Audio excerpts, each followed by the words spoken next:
কল্পনা করুন আপনি সুন্দর এই পৃথিবীর সুন্দর এক সমুদ্র সৈকতে নিশ্চিন্তে হেঁটে বেড়াচ্ছেন। হঠাৎ করেই আপনার পা পড়ল কোনো এক গভীর চোরাবালির মধ্যে।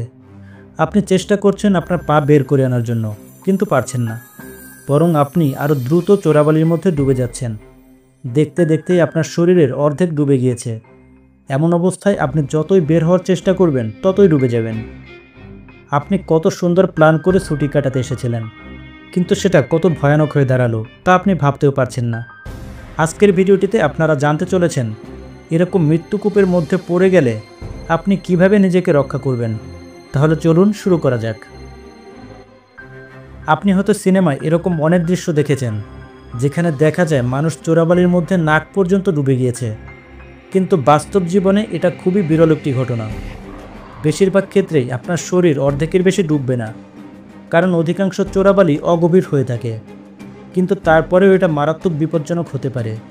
যদি আপনি চোরাবালিতে পড়ে যান আর কেউ আপনাকে সাহায্য করতে না আসে, তাহলে আপনি হাইপোথার্মিয়ায় ভুগতে পারেন, অথবা পানির শূন্যতা বা শ্বাসবন্ধ হয়েও মারা যেতে পারেন। এমনকি হিংস্র জন্তুদের সহজ শিকারেও পরিণত হতে পারেন। আর এটি যদি সমুদ্র উপকূলে হয়, তাহলে জোয়ারের পানি অথবা ভারী বৃষ্টিপাত আপনার দুর্ভোগ আরও বাড়িয়ে দিতে পারে। চলুন দেখি, যদি কখনও চোরাবালিতে পড়ে যান তাহলে কিভাবে নিজেকে ভাসিয়ে রাখবেন। চোরাবালিতে ডুবে যাওয়ার পেছনে ঠিক কী সায়েন্স রয়েছে। আপনি যদি সম্পূর্ণ একাকী থাকেন, তাহলে কি নিজেকে চোরাবালির মধ্যে থেকে উদ্ধার করতে পারবেন? চোরাবালি পৃথিবীর প্রায় সর্বত্রই রয়েছে, কিন্তু এগুলো সবচেয়ে বেশি দেখা যায় সমুদ্র উপকূল, নদী উপকূল এবং জলাভূমি অঞ্চলে। এমনকি শুকনো চোরাবালিও দেখতে পাওয়া যায়, যেগুলো থাকে মূলত মরু অঞ্চলে। চোরাবালি সাধারণত কাদামাটি কিংবা বালির মতো নয়। এগুলো এক ধরনের নন নিউটনিয়ান ফ্লুইড বা তরল। মানে হলো এক অবস্থায় এটিকে কঠিন পদার্থ, কিন্তু একটু নড়াচড়া করলেই এটি দ্রুত তরলে পরিণত হয়, যে কারণে আপনি নড়াচড়া করলেই গভীর থেকে গভীরে চলে যাবেন। তাহলে এমন অবস্থায় আপনার কি করা উচিত? স্টেপ 1, নড়াচড়া করা থামিয়ে দিন। ফার্স্ট থিং ফার্স্ট, মোটেও আতঙ্কিত হবেন না। নড়াচড়া করবেন না, মাথা ঠান্ডা রাখুন। যতটা সম্ভব স্থির থাকুন। যত নড়বেন ততই গভীরে ডুবে যাবেন। স্টেপ 2, ভর কমিয়ে ফেলুন। যদি আপনার কাঁধে ব্যাগ, জ্যাকেট বা ভারী কোনো কিছু থাকে, সেগুলোকে খুলে দূরে ফেলে দিন। মানে হলো আপনি যত হালকা হবেন, আপনি তত ধীরে ডুববেন। স্টেপ 3, কোনো কিছু আঁকড়ে ধরুন। আপনার সাথে যদি আপনার কোনো বন্ধু থাকে, তাহলে তার হাত আঁকড়ে ধরুন, অথবা কাছাকাছি কোনো গাছের ডাল, লতা বা শিকড় দেখতে পেলে শক্ত করে আঁকড়ে ধরুন। যতটা সম্ভব শক্তি দিয়ে টেনে ধরুন। এটি আপনার ডুবে যাওয়ার প্রক্রিয়াকে ধীর করে দেবে এবং উপরে উঠে আসতেও সাহায্য করবে। স্টেপ 4, পিঠে ভর দিয়ে শুয়ে পড়ুন এবং পা দুটি নড়াচড়া করে উপরে বের করে আনার চেষ্টা করুন।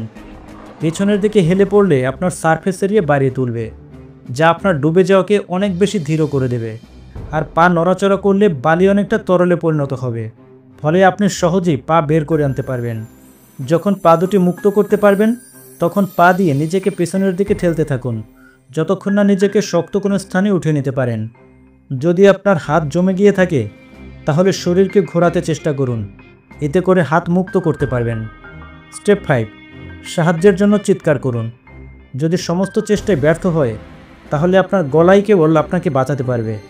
সাথে যদি ফোন থাকে, তাহলে সাহায্যের জন্য তৎক্ষণাৎ হেল্পলাইনে ফোন করুন। যদি অধিক সময় ধরে আপনি আটকা পড়ে থাকেন, তাহলে শ্বাস বন্ধ হয়ে আসতে পারে। স্টেপ 6, বড় বড় শ্বাস নিন। এটা আপনার শরীরকে ভেসে থাকতে সাহায্য করবে। ধ্যান করার চেষ্টা করুন এবং নিঃশ্বাসের উপর ফোকাস করুন।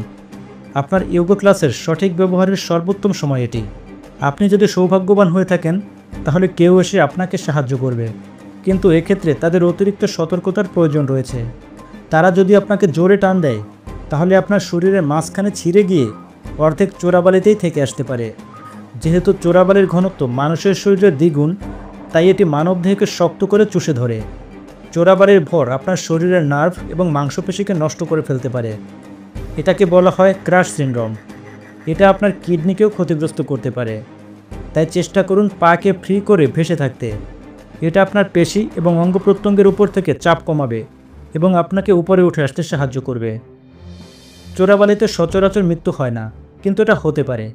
তাই পরবর্তী সময়ে যখনই ট্রাভেল করবেন, তার আগে ওই এলাকার সম্ভাব্য ঝুঁকি এবং বিপদ আপদ নিয়ে পড়াশোনা করে নেবেন। চোরাবালির মধ্যে পড়ে যাওয়াটা আপনার কাছে একটি ছোট সমস্যা মনে হবে, বিশেষ করে আপনি যদি অ্যামাজন জঙ্গলে হারিয়ে যান। আশা করছি আজকের ভিডিওটি আপনাদের অবশ্যই ভালো লেগেছে। তাই সকলের প্রতি চ্যানেলটি সাবস্ক্রাইব করার জন্য অনুরোধ রইল। দেখা হবে পরবর্তী ভিডিওতে। ততক্ষণ পর্যন্ত ভালো থাকুন, সুস্থ থাকুন।